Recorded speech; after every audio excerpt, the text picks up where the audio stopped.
우리가 가장 미치겠고 답답할 때가 도대체 뭘 해야 될지 모르겠을 때입니다. 메타인지를 높일 수 있는 객관적인 툴을 소개해드리겠습니다. 하지만 후천적으로 메타인지를 높이는 가장 확실한 방법 중에 하나는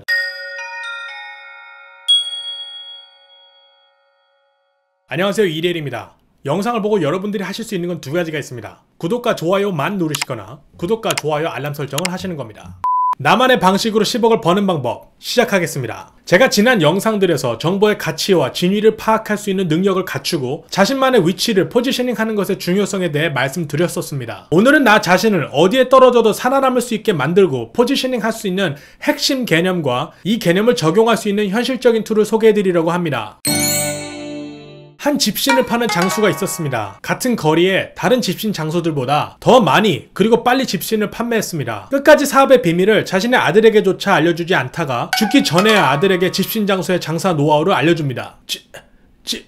지푸라기 라고 하면서 죽었다고 합니다. 집신을 잘 만든 후에 잔털 같은 지푸라기를 일일이 잘라 더 보기 좋게 만들어 상품의 가치를 높인 것이 판매 노하우였던 것입니다. 집신이 필요하던 조선시대는 그래도 누구나 집신이 필요했기 때문에 일단 만들면 누구라도 사갈 사람이 있었고 장사가 되었었습니다. 하지만 요즘 같은 시대에는 지푸라기를 자르는 것 같은 이런 다른 한 끗이 없으면 세상에서 살아남기가 아주 힘듭니다. 제가 자주 가던 반찬가게 겸 식당에서 점심을 먹고 있는데 옆자리에 큰 모래 경비원, 주차요원으로 일하던 5, 60대 남성분들이 때를 지어 자리를 잡고 식사를 하신 적이 있었습니다. 아직도 기억에 남는 그분들의 대화 내용이 예전 같으면 열심히만 할 마음이 있으면 일자리 구하기는 쉬웠는데 요즘은 그것만 가지고는 안 돼.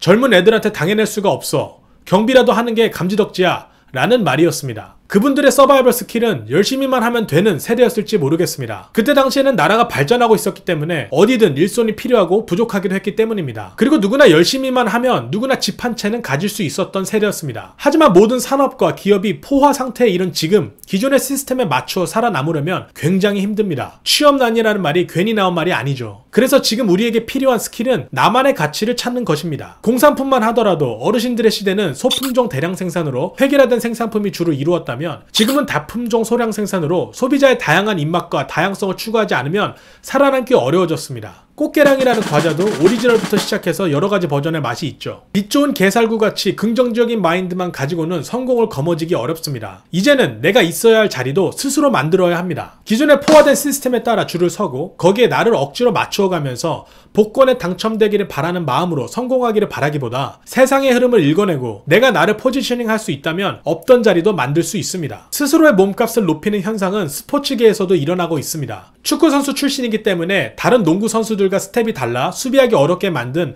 샌 안토니오 스퍼스 팀의 지노빌리 선수라든가 피닉스 선즈의 스티브 내쉬, 그리고 센터 포지션인데 가드처럼 센스있게 패스하는 니콜라 요키치 선수 등 스포츠에서도 한 가지만 잘하는 것 이상을 해서 더 가치 있는 선수로 포지셔닝한 사례가 많습니다. 이와 같이 나를 포지셔닝 해주는 능력에 있어서 가장 중요한 것은 바로 메타인지입니다. 0.1%의 비밀이라는 프로그램에서 소개된 성적 상위 0.1%의 학생들에게 높게 측정된 능력입니다. IQ, 부모의 경제력이나 학력이 비슷한 학생들 그룹에서 메타인지가 높은 학생들이 성적의 상위 0.1%를 차지한 실험 결과를 다룬 내용인데요. 요약하자면 본인의 능력치를 굉장히 정확하게 파악해낼 수 있는 판단력이 바로 메타인지라고 할 수 있습니다. 상위 0.1% 학생들에게 이번 시험에 몇 개 틀릴 것 같아? 라고 물어보면 본인이 어느 부분에서 몇 개를 틀릴 것인지에 대한 예측을 해냅니다. 시험을 보기 전에 어디서 뭘 틀릴지 알기 때문에 잠도 쉽게 오지 않습니다. 우리가 가장 미치겠고 답답할 때가 도대체 뭘 해야 될지 모르겠을 때입니다. 근데 이 능력만 제대로 갖추면 확실히 돈 벌 수 있다는 걸 알면 잠이 대수입니까? 영혼까지 끌어모아 뛰어들 겁니다. 들고 뛸 준비는 됐는데 어디에 올인해야 할지 몰라서 답답한 거죠. 그러니까 메타인지를 높이면 어디에 올인할지를 제대로 볼 수 있는 안목을 키우기 쉽다는 얘기도 됩니다. 서울대 학생들이 시험이 얼마 남지 않았을 때 시험 준비를 하는 모습을 보면 대부분 본인의 약점을 알고 관리하거나 실수를 줄이는 연습을 많이 하는데 그 이유가 바로 메타인지를 기반으로 판단을 하기 때문입니다. 이런 사람들은 나르시즘이나 자만에 빠질 여유가 없습니다. 자신의 실력과 향상시켜야 할 부분을 누구보다 잘 알기 때문에 결국 해야 하는 것은 노력밖에 없다는 것을 잘 알고 있습니다. 자신의 능력치를 알기 때문에 투자하듯이 자신의 능력을 어떻게 적재적소에 배치시킬지를 궁리를 하면서 최고의 효과를 누릴 수 있는 방법을 연구합니다. 실제로는 어떤지 한번 살펴보겠습니다. 평범한 보통 수준의 남학생들에게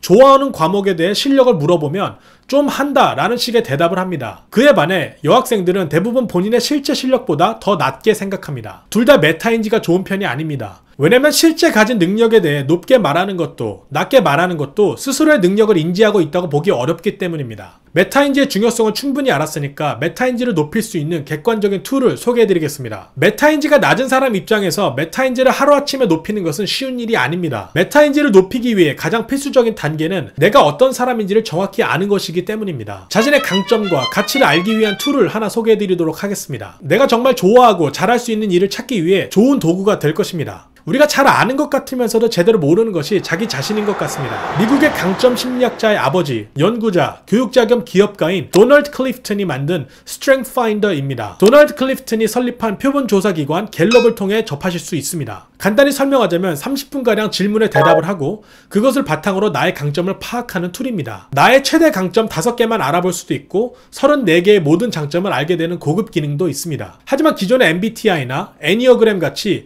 정형화된 것들보다는 조금 더 자세하게 어떤 강점이 있고 어떤 직업과 연결되는지에 대한 리스트를 얻으실 수 있습니다. 한번 어떻게 되어 있는지 살펴보겠습니다. 일단 해당 웹사이트에 로그인을 하시고 필요한 프로그램을 구매하신 후에 내 페이지에 들어가시면 나의 결과를 한눈에 알아볼 수 있도록 되어 있습니다. 저 같은 경우에는 나의 최대 강점 5개만 알아보는 프로그램을 구매했기 때문에 5개만 나옵니다.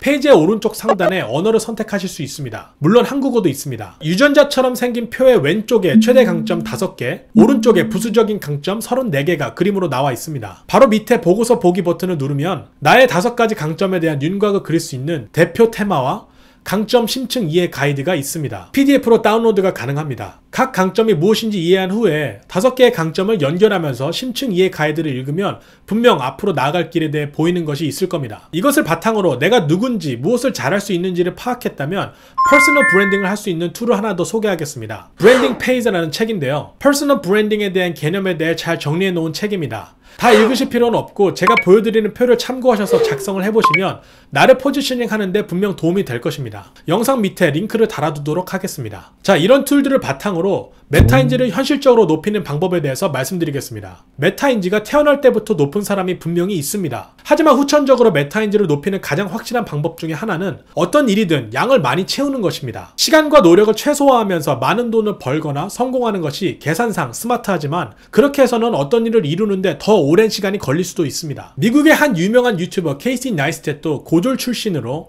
하루 종일 설거지하는 일부터 시작했는데 매일같이 엄청난 양의 설거지를 하면서 설거지하는 일이 아무리 긍정적으로 봐도 자기와는 맞지 않다는 것을 정확하게 인지한 순간 자신이 잘할 수 있는 일과 좋아하는 일에 대해 고민하며 준비할 수 있었다고 말합니다. 지금은 자산이 어마어마한 부자가 되었습니다. 20대 젊은이들에게 성공한 70대 사업가가 이런 말을 했다고 하죠. 성공하는 것은 간단하다. 남들이 하지 않는 일, 예를 들어 공장 같은 데 취직해서 일을 처음부터 끝까지 배우고 10년의 경험을 쌓은 후 공장을 차리면 된다. 성공이 늦어지는 이유는 중간에 이 일 저 일 하다가 하나에 집중하지 못해서 그렇다고 말합니다. 여러분들이 포지셔닝 할 수 있는, 좋아하고 잘할 수 있는 일이라는 것은 어쩌면 싫어하고 잘 못하는 일들을 많이 해봄으로써 찾을 수도 있고 그를 통해 한 가지에 집중할 수 있는 특권을 얻을 수도 있는 것이 아닌가 생각합니다. 성공한 사업가나 자산가의 스토리에는 성공을 이루기 전에 실패 과정이 반드시 들어있습니다. 자수성가 스토리에 좌절이 빠지지 않고 새로운 분야를 개척한 사람이 고도의 계산으로 한치의 오차 없이 완벽하게 이루었다는 스토리를 찾기가 힘듭니다. 아마도 메타인지가 높아지면 내가 오르고자 하는 고지에 다다를 때까지 몇 번의 실패를 하게 될지를 인지할 수 있게 되고 실패를 예방하기 위해 무엇을 해야 하는지 인식하게 되거나 실패를 즐길 준비를 할 수 있게 되며 끝까지 버틸 수도 있게 되어서 성공의 확률을 높일 수 있게 될 수 있습니다. 상위 0.1%의 성적을 거두는 학생들처럼 말입니다.